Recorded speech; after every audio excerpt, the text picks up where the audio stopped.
കരയലാണ്, പല രാത്രികളിലും കരയലാണ്. തൊട്ടടുത്തുള്ള ആളുകളൊക്കെ വിങ്ങിപ്പൊട്ടി കരയുന്നുണ്ട് നിസ്കാരത്തിൽ. അങ്ങനെ ഒരു ദിവസം എടുത്ത് ഞാൻ പോയപ്പോ ഓതിയ ഒരു ഖുർആനിന്റെ ഒരു ആയത്ത് ഞാൻ പ്രത്യേകം നോട്ട് ചെയ്തു. ജിന്നുകൾ ഖുർആനിനെ കുറിച്ച് കേട്ടപ്പോ ജിന്നുകൾ പോലും ഇതിനെ ശ്രദ്ധിച്ചു. മനുഷ്യന്മാർക്ക് ഇറക്കിയ ഖുർആൻ ജിന്നിനൊക്കെ ഇറക്കിയിട്ടുണ്ട്, എന്നാൽ മനുഷ്യന് അതിന്റെ പൂർണ്ണമായ ഉത്തരവാദിത്വം. നമ്മൾക്ക് ഇതിനോടൊരു ബോധമില്ല. ബിസ്മില്ലാഹിർ റഹ്മാനിർ റഹീം. وَإِذْ صَرَفْنَا إِلَيْكَ نَفَرًا مِنَ الْجِنِّ يَسْتَمِعُونَ الْقُرْآنَ فَلَمَّا حَضَرُوهُ قَالُوا أَنصِتُوا. ജിന്നുകളെ നബി തങ്ങളുടെ അടുത്തേക്ക് അല്ലാഹു അയക്കുകയാണ്. അല്ലാഹുവിന്റെ ഹബീബിന്റെ സമീപത്തേക്ക് എത്തിയപ്പോൾ നബി തങ്ങൾ ഖുർആൻ ഓതുന്നത് കേൾക്കാനിടയായി. അപ്പോൾ ജിന്നുകൾ പറഞ്ഞു, ഹേ ഖാലു അൻസിതു, പ്ലീസ് കീപ് കാം, ഒന്ന് മിണ്ടാതിരിക്കുക, പ്ലീസ് ബി സൈലന്റ്, അൻസിതു, ഒന്ന് മിണ്ടാണ്ടിരിക്കുക, ഇതൊന്ന് കേൾക്ക്. ഇത് വല്ലാത്ത മാധുര്യമുള്ള വിഷയമാണല്ലോ. നബി തങ്ങൾ ഇങ്ങനെ ഓതുകയാണ്. അപ്പോഴാണ് ജിന്നുകൾ അവിടേക്ക് എത്തുന്നത്. അല്ലാഹു പറയാണ്, وَإِذْ صَرَفْنَا إِلَيْكَ نَفَرًا مِنَ الْجِنِّ, ജിന്നിൽപ്പെട്ട ചില ആളുകളെ അങ്ങയുടെ സമീപത്തേക്ക് ഞാൻ പറഞ്ഞയച്ചപ്പോ فَلَمَّا حَضَرُوهُ قَالُوا أَنصِتُوا, നിങ്ങളുടെ സമീപത്തേക്ക് എത്തിയപ്പോഴേക്കും ജിന്നുകൾ പറഞ്ഞു അൻസിതു, ഒന്ന് മിണ്ടാണ്ടിരിക്കുക, ഒന്ന് കേൾക്കട്ടെ. അങ്ങനെയാണ് ഖുർആന്റെ ആയത്ത് കേൾക്കുമ്പോൾ നിങ്ങളുടെ പാട്ടും നിങ്ങളുടെ വാദും നിങ്ങളുടെ എല്ലാം ഒഴിവാക്കി നിങ്ങൾ ഖുർആനിന്റെ ആയത്ത് ശ്രദ്ധിക്കണം. ഖുർആൻ ഓതുന്നത് കേട്ടാൽ അത് ശ്രദ്ധിക്കണം എന്ന നിർബന്ധ ബാധ്യത ഖുർആൻ പറയുന്നുണ്ട്. എല്ലാവരും കേൾക്കാൻ തുടങ്ങി, മിണ്ടാതെ ഓച്ചാനിച്ചു നിന്ന് ഖുർആൻ കേൾക്കാൻ. فَلَمَّا قُضِيَ وَلَّوْا إِلَى قَوْمِهِمْ مُنذِرِينَ. അല്ലാഹുവിന്റെ ഹബീബ് ഓതുന്നതൊന്ന് നിർത്തിയപ്പോ നേരെ തന്റെ കൂടെയുള്ള മറ്റുള്ള ജിന്നു വർഗത്തിന് മുന്നറിയിപ്പ് നൽകാൻ വേണ്ടി ജിന്നുകൾ ഓടിപ്പോവുകയാണ്. എന്നിട്ട് സമുദായത്തെ വിളിച്ചു, നാട്ടുകാരെ ജിന്നുവർഗങ്ങളെയൊക്കെ ഒരുമിച്ച് കൂട്ടി. ഖാലൂ യാ ഖൗമനാ ഇന്നാ സമിഅനാ കിതാബൻ ഉൻസില മിൻ ബഅദി മൂസാ, മൂസാ നബി അലൈഹിസ്സലാമിന്റെ ശേഷം ഇറക്കപ്പെട്ട പരിശുദ്ധമായ ഖുർആനിന്റെ വാക്കുകൾ കേട്ടിട്ടാണ് ഞാൻ നിങ്ങളിലേക്ക് കടന്നു വരുന്നത് എന്ന് ജിന്നുകൾ മറ്റുള്ള ജിന്നുകളോട് പറഞ്ഞു കൊടുക്കുകയാണ്. എന്താണ് ഖുർആനിലുള്ളത്? മുസദ്ദിഖൻ ലിമാ ബൈന യദൈഹി, നിങ്ങൾക്ക് മുമ്പിലുള്ളതിനെ, മൂസാ നബി അലൈഹിസ്സലാമിന്റെ പേരിൽ ഇറക്കിയതിനെ വാസ്തവമായി അംഗീകരിച്ചുകൊണ്ടാണ് ഈ ഖുർആനിനെ അല്ലാഹു ഇറക്കുന്നത്. യഹ്ദീ ഇലൽ ഹഖ് വ ഇലാ ത്വരീഖിൻ മുസ്തഖീം, ചൊവ്വായ പാതയിലേക്ക്, സത്യത്തിന്റെ പാതയിലേക്ക്, വിജയത്തിന്റെ പാതയിലേക്ക്. ഇവിടെയാണ് വിജയം, ഇവിടെയാണ് സത്യം, ഇവിടെയാണ് നന്മ എന്ന് പറഞ്ഞിട്ട് പരിശുദ്ധമായ ഖുർആൻ നന്മയിലേക്ക് ക്ഷണിക്കുന്നുണ്ട് എന്ന് ജിന്നുവർഗങ്ങൾ നേരെ പോയി തന്റെ കൂട്ടാളികളോട് പറയുകയാണ്. എന്നിട്ട് അവരെ വിളിക്കുകയാണ്, യാ ഖൗമന, എന്റെ സമുദായമേ, ഓ ജിന്നുവർഗമേ, അജീബൂ ദാഇയല്ലാഹ്, അല്ലാഹുവിന്റെ വിളിയാളങ്ങൾക്ക് ഉത്തരം നൽകണേ. അല്ലാഹുവിന്റെ വിളിയാണ്. മുഹമ്മദ് നബിയിലൂടെ അല്ലാഹു വിളിക്കുകയാണ്, ഖുർആനിലൂടെ അല്ലാഹു വിളിക്കുകയാണ്.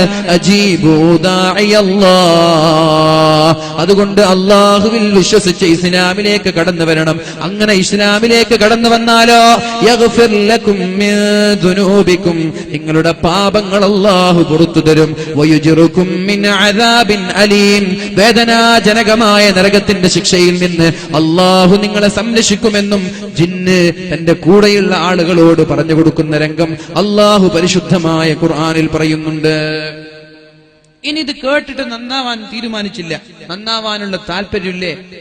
അല്ലാഹു അവരെ കാണുന്നില്ല, അല്ലാഹു അവരെ ശ്രദ്ധിക്കുന്നില്ല എന്നൊരു ചിന്ത നിങ്ങൾക്ക് വേണ്ട. وَمَنْ لَا يُجِبْ دَاعِيَ اللَّهِ فَلَيْسَ بِمُعْجِزٍ فِي الْأَرْضِ, അല്ലാഹുവിന്റെ ക്ഷണം സ്വീകരിക്കാതെ മാറി നിൽക്കുന്നവർ അവർ അശക്തന്മാരാണ്, അവരെ നശിപ്പിക്കാൻ അല്ലാഹുവിന് കഴിയൂല എന്ന് നിങ്ങൾ തെറ്റിദ്ധരിക്കേണ്ട,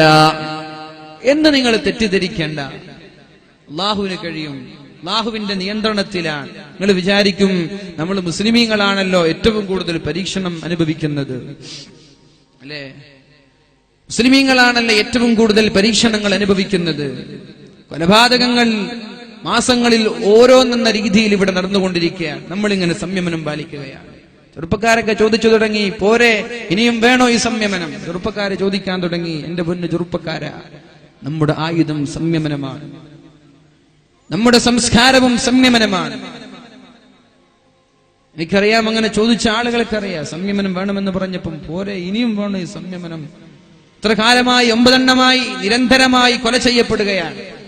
എന്തേ ഇതൊന്നും അള്ളാഹു കാണുന്നില്ലേ, ഇതൊന്നും അള്ളാഹു ശ്രദ്ധിക്കുന്നില്ലേ എന്ന ഒരു ആലോചന ഉണ്ടാവരുത്. അള്ളാഹു പറയാണ്, ബിസ്മില്ലാഹിർ റഹ്മാനിർ റഹീം, അലിഫ് ലാം മീം, അഹസിബൻ നാസു അൻ യുത്റകൂ അൻ യഖൂലൂ ആമന്നാ വഹും ലാ യുഫ്തനൂൻ. പൊന്നു മുഅ്മിനീങ്ങളെ, നിങ്ങൾ മുഅ്മിനാണ് എന്ന് പറഞ്ഞാൽ നിങ്ങൾക്കൊരു പരീക്ഷണം തരാതെ ഞാൻ നിങ്ങളെ വെറുതെ വിടുമെന്ന് നിങ്ങൾക്ക് തോന്നുന്നുണ്ടോ? ലോകത്തെവിടെ നോക്കിയാലും ആളുകളുടെ ചർച്ച മുസ്ലിമീങ്ങളാണ്. ഒരു മുസ്ലിം കൊല ചെയ്യപ്പെട്ടാൽ ചാനലുകൾക്ക് ചർച്ചയില്ല, അല്ലേ? ഒരു മുസ്ലിം കൊല ചെയ്യപ്പെട്ടാൽ പത്രക്കാർക്ക് വാർത്തയല്ല, ചാനലുകാർക്കത് വാർത്തയല്ല. രാത്രി ചർച്ചകൾ, അന്തിച്ചർച്ചകളില്ല. എന്നാൽ ഏതെങ്കിലും ഒരു കയ്യബദ്ധത്താൽ മുസ്ലിം ഒന്ന് കൊന്നാലോ പിന്നെ മാസങ്ങളോളം ചർച്ചകൾ. അത് യുആപ്പ ചുമത്തണം, കാപ്പ ചുമത്തണം, എന്തൊക്കെയുള്ള കോലാഹലങ്ങൾ. മുസ്ലിമീങ്ങൾ കൊല്ലപ്പെട്ടപ്പോലോ ഒരു പട്ടി കൊല്ലപ്പെട്ട പ്രശ്നം പോലുമില്ല. പട്ടികൾക്ക് വരെ സ്വൈരവിഹാരത്തോടെ സന്തോഷത്തോടെ ജീവിക്കാൻ പറ്റുന്ന നാട് ഇന്നൊരു മുസ്ലിമിന് ജീവിക്കാൻ പറ്റുന്നില്ല. ഇത് നമ്മൾ അനുഭവിക്കുന്ന പരീക്ഷണങ്ങളാണല്ലോ. അല്ല, അല്ലാഹു പറയാണ്, അഹസിബൻ നാസു അൻ യുത്റകൂ അൻ യഖൂലൂ ആമന്നാ. ഞാനൊരു മുഅ്മിനാണ്, ഞാനൊരു മുസ്ലിമാണ് എന്ന് പറഞ്ഞാൽ നിങ്ങളെ ഞാൻ വെറുതെ വിടുമെന്ന് നിങ്ങൾക്ക് തോന്നുന്നുണ്ടോ? അങ്ങനെ തോന്നുന്നുണ്ടോ? മുസ്ലിമായ പിന്നെ ഫുൾ ഫ്രീ ആയി ഞാൻ അങ്ങോട്ട് സ്വർഗത്തിൽ എത്തി തോന്നുന്നുണ്ടോ? ഇല്ല. വഹും ലാ യുഫ്തനൂൻ. ഒരു പരീക്ഷണം പോലും അനുഭവിക്കാതെ, പ്രാരാബ്ദങ്ങളില്ലാതെ, പ്രതിസന്ധികളില്ലാതെ നിങ്ങൾക്ക് സ്വർഗത്തിലേക്ക് എത്താൻ പറ്റുമെന്ന് നിങ്ങൾക്ക് തോന്നുന്നുണ്ടോ? വലഖദ് ഫതന്നല്ലദീന മിൻ ഖബ്ലിഹിം. നിങ്ങളെ മാത്രമല്ല നിങ്ങളെക്കാൾ മുമ്പുള്ളവരെയും ഞാൻ പരീക്ഷിച്ചിട്ടുണ്ട്. ഇത് പള്ളിയിൽ കയറി ഉസ്താദിനെ കൊന്നതാണ്. എന്നാൽ ഉസ്താദിനെക്കാളും വലിയ ആളാണ് അമ്പിയാക്കൾ. അമ്പിയാക്കളെ കൊന്നിട്ടില്ലേ? അമ്പിയാക്കളെ കൊന്നിട്ടില്ലേ? വലഖദ് ഫതന്നല്ലദീന മിൻ ഖബ്ലിഹിം. നിങ്ങൾക്ക് മുമ്പ് കഴിഞ്ഞുപോയ ആളുകളെ ഞാൻ പരീക്ഷിച്ചിട്ടുണ്ട്. എന്തിനാണ് ഈ പരീക്ഷണങ്ങൾ എന്നറിയോ? ഒരു കൊലപാതകം നടക്കുമ്പോൾ ആയുധങ്ങളുമായി ഇറങ്ങാൻ ഇസ്ലാം നിങ്ങൾക്ക് അനുവാദം തന്നിട്ടില്ല. ക്ഷമിക്കാനാണ് പറഞ്ഞത്. മദീനയിൽ നിന്ന് മക്കയിലേക്ക് അള്ളാഹുവിന്റെ ഹബീബ് സ്വഹാബാക്കളെയും കൂട്ടി കടന്നു വരികയാണ്. എന്റെ ചെറുപ്പക്കാരാ, ഈ ഒരു സംഭവം നിങ്ങൾ മറന്നുപോകരുത്. എന്റെ ചെറുപ്പക്കാരോട് വളരെ സ്നേഹത്തോടെ പറയുകയാണ്, ഫാസിസ്റ്റ് ശക്തികൾ ഇവിടെ വർഗീയ ധ്രുവീകരണങ്ങൾ ഉണ്ടാക്കി, മതസ്പർദ്ധയുണ്ടാക്കി, മുസ്ലിമിന്റെയും ഹിന്ദുവിന്റെയും ചോര കുടിച്ച് ഇവിടെ ഭിന്നിപ്പം, ഇവിടെ പ്രശ്നങ്ങളും ഉണ്ടാക്കാൻ ശ്രമിക്കുമ്പോ എന്റെ പൊന്നു ചെറുപ്പക്കാരോട് പറയാനുള്ളത്, ക്ഷമയാണ് നമ്മുടെ മുഖമുദ്ര. ക്ഷമിക്കാനാണ് പരിശുദ്ധ ദീൻ നമ്മോട് പഠിപ്പിച്ചത്. ഇതിനേക്കാളും വലുത്, ഇതിനേക്കാളും വലിയ പീഡനങ്ങളുടെ കഥകൾ, ഇതിനേക്കാളും വലിയ പരീക്ഷണങ്ങളുടെ നൂലാമാലകൾ അള്ളാഹുവിന്റെ ഹബീബും സ്വഹാബാക്കളും അനുഭവിച്ചിട്ടുണ്ട്. മദീനയിൽ നിന്ന് ഈ വർഷം ഉംറ ചെയ്യണമെന്ന താല്പര്യത്തോടെ സ്വഹാബാക്കളോട് പറഞ്ഞു, എന്റെ സ്വഹാബാ, ഞാനൊരു സ്വപ്നം കണ്ടിട്ടുണ്ട്. കഅബയിൽ ചെന്ന് ഉംറ ചെയ്യുന്ന സ്വപ്നം കണ്ടിട്ടുണ്ട്. ഞങ്ങൾക്ക് പോയി ഉംറ ചെയ്യുകയല്ലേ എന്ന് പറഞ്ഞിട്ട് അള്ളാഹുവിന്റെ ഹബീബും സ്വഹാബാക്കളും അങ്ങ് മക്കയിലേക്ക് കടന്നു വരികയാണ്. 4000 ചില്ലാനം സ്വഹാബാക്കളുണ്ട്. ഇത് എപ്പോ വരുന്നതെന്നറിയോ?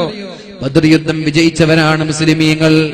മക്കക്കാരുമായി ശക്തമായി യുദ്ധം കഴിഞ്ഞ് ബദർ യുദ്ധത്തിൽ വിജയശ്രീലാളിതരായി വിജയത്തിന്റെ പതാക ആകാശലോകത്ത് വെന്നിക്കൊടി പറപ്പിച്ചവരാണ് മുസ്ലിമീങ്ങൾ.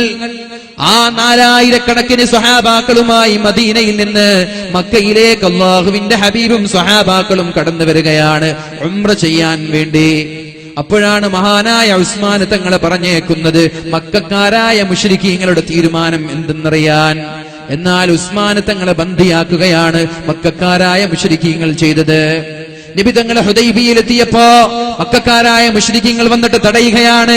ഉംറ ചെയ്യാൻ ഞങ്ങൾ അനുവദിക്കൂല, ഉംറ ചെയ്യാൻ ഞങ്ങൾ അനുവദിക്കൂല, നേരെ തിരിച്ചു മദീനയിലേക്ക് തിരിച്ചു പോകണമെന്ന് അള്ളാഹുവിന്റെ ഹബീബിനോട് പറഞ്ഞപ്പോ നബി തങ്ങളൊന്ന് വിരലനക്കിയാൽ 4000 ആളുകൾ മരിക്കാൻ തയ്യാറായി അള്ളാഹുവിന്റെ സ്വർഗത്തിലേക്ക് രക്തസാക്ഷിയായി ഷഹീദായി പാറിപ്പറന്ന് കടന്നു പോകാൻ താല്പര്യത്തോടെ യുദ്ധത്തിന് കൊതിച്ചു നിൽക്കുന്ന സ്വഹാബാക്കള്, എന്തും ചെയ്യാൻ തൽപരരായ 4000 വാളൂരി പിടിച്ച സ്വഹാബാക്കൾ ഉണ്ടാകുമ്പോ നബി തങ്ങൾ പറഞ്ഞു, കൂൾ, സമാധാനായിട്ടിരിക്കും.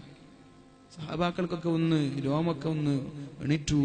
അവർ പറഞ്ഞു, നബിയെ, യുദ്ധം ചെയ്യാൻ ഞങ്ങൾ യുദ്ധത്തിനാണെങ്കിൽ യുദ്ധത്തിന് തയ്യാറാണ്. ഉംറ ചെയ്യാൻ വന്നവരാണ് ഞങ്ങൾ. ഉംറ ചെയ്യാതെ തിരിച്ചു പോവില്ല. ഉംറ ചെയ്യാതെ തിരിച്ചു പോവില്ല. സഹിൽ എന്ന് പറയുന്ന ഒരാളെ സന്ധിക്ക് വേണ്ടി പറഞ്ഞേക്കുകയാണ്. സഹിൽ എന്ന് പേരുള്ള ഒരു മുശ്രിക്കിനെ നബി തങ്ങളുമായി സന്ധി ചെയ്യാൻ. എന്താണ് സന്ധി? ബിസ്മില്ലാഹിർ റഹ്മാനിർ റഹീം. നബി തങ്ങൾ എഴുതി കൊടുത്തു, കേൾക്കണേ എന്റെ പ്രിയമുള്ള സഹോദരിമാരെ, ചെറുപ്പക്കാരാ, എന്റെ പ്രിയമുള്ള കാസർഗോട്ടിലെ സ്നേഹനിധികളായ എന്റെ സുഹൃത്തുക്കളോട് പറയാനുള്ളത്, അല്ലാഹുവിന്റെ ഹബീബ് എഴുതാൻ പറഞ്ഞു അലി തങ്ങളോട്, ബിസ്മില്ലാഹിർ റഹ്മാനിർ റഹീം, കരുണാകരനും കാരുണ്യവാനുമായ അള്ളാഹുവിന്റെ നാമം കൊണ്ട് തുടങ്ങുന്നു എന്ന് എഴുതാൻ പറഞ്ഞപ്പോ സഹല് പറയാണ്, റഹ്മാനെയും റഹീമിനെയും ഞങ്ങൾക്കറിയില്ല, ബിസ്മില്ലാ എന്ന് എഴുതിക്കോ. നിങ്ങൾ റഹ്മാനും റഹീമൊന്നും ഞങ്ങൾക്കറിയില്ല, ബിസ്മില്ല എന്ന് എഴുതിക്കോ. എഴുതിയതിനെ വെട്ടി റഹ്മാനും വെട്ടി റഹീമും വെട്ടി ബിസ്മില്ല എന്നാക്കി. വിധങ്ങൾക്ക് വേണമെങ്കിൽ കേൾക്കാതിരിക്കാം.